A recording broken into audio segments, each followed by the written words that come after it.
BJP के ब्राह्मण MLA वाला बैठक जो हुई थी उसके बाद डांट लगी थी।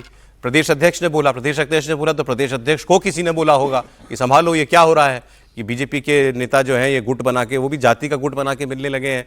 कभी कभी क्षत्रिय विधायक मिलते हैं, कभी ये वाले ब्राह्मण विधायक मिलते हैं।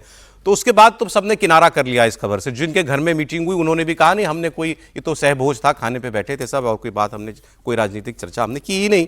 लेकिन माना जा रहा था कि ये एक लॉबी बनाने की, एक दबाव बनाने की, कि ब्राह्मण लॉबी बने एक, और अपने टिकट ना कटें किसी के, क्योंकि अब चुनाव, एक साल में चुनाव है।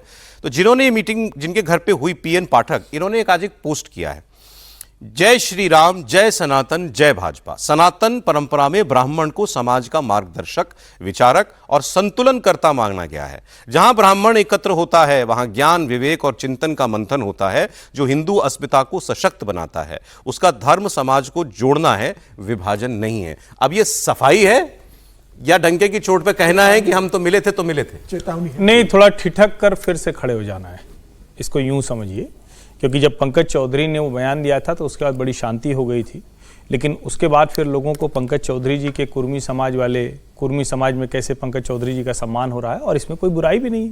और फिर लोग ये भी कहने लगे कि महाराजगंज की जो लोकसभा है वहाँ तो सारे ब्राह्मण पंकज चौधरी को वोट करते हैं। फिर पंकज चौधरी ने भी इस पर स्पष्टीकरण दिया।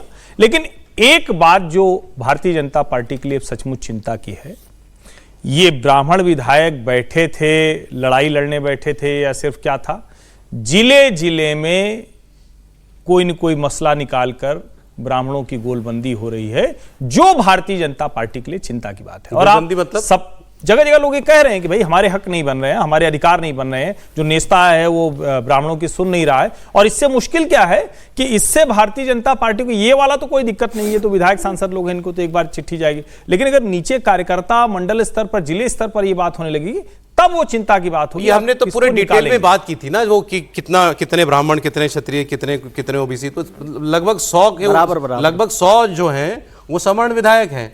उसमें जितना मुझे याद आ रहा है तो 40 के करीब थे। अब तो ये भी लोग कह रहे हैं ना, पंकज चौधरी के उस बयान के बाद मतलब बड़ा रोचक किस्सा चल रहा है। तो कोई कह रहे हैं कि अब तो ब्राह्मण ठाकुर दोनों नाराज होके थे, तो दोनों अब एक साथ बैठक करेंगे। तो बैठक करके क्या करेंगे? अखिलेश जी को वोट दे देंगे? नहीं, वोट किसको देंगे ये तो आगे जाता है ना। लेकिन होता क्या है, किसी भी तरह का जो पॉलिटिकल स्ट्रक्चर होता है वो तो ऐसे ही क्रिएट होता है ना। ठीक। अखिलेश जी की बात चलिए, एक वीडियो दिखा देता हूं आपको। अखिलेश यादव जी वोट नहीं देंगे, जिसे कहते हैं ना अपने पैर पर कुल्हाड़ी मारना।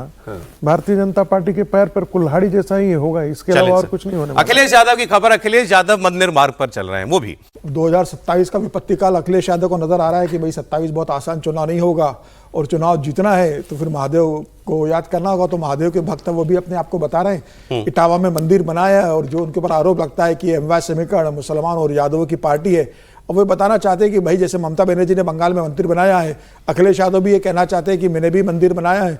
2027 में इस मंदिर को वो एक अपने हिंदू नेता के रूप में भी बताएंगे कि भाई मैं सिर्फ मुसलमानों का नेता नहीं हूं, मैं हिंदुओं का भी। और वो देख चुके हैं कि सिर्फ हिंदुओं का, और वो पीढ़ी का जो जिक्र कर रहे हैं वो दरअसल अब सारे वोट बैंक को साधने की कोशिश कर रहे हैं। वो समझ गए इस बात को, और खासतौर से बिहार चुनाव का जो परिणाम आया है कि जिस तरीके से वहां एमवाय के समेट कर मानने के बाद भी आरजेडी पूरी तरीके से ध्वस्त हो गई।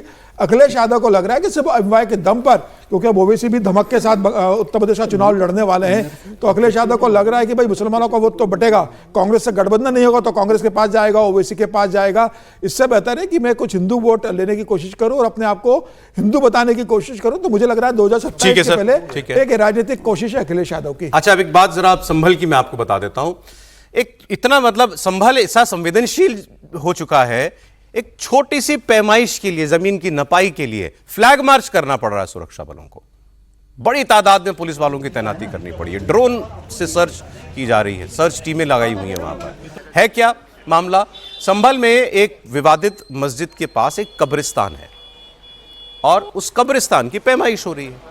राजस्व की विभाग की टीम 8 बीघा जमीन की नपाई कर रही है।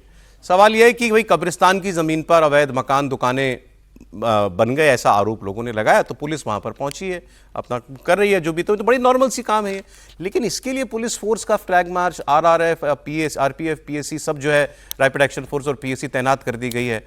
शिकायत मिली थी कि कब्रिस्तान की जमीन पर अवैध रूप से कब्जे हो रहे हैं, तो जिलाधिकारी ने निर्देश दिया, 29 अधिकारियों और कर्मचारियों की टीम गठित की गई है, और वो सब वहां पर काम चल रहा है। लेकिन फ्लैग मार्च के साथ ये है खबर सर।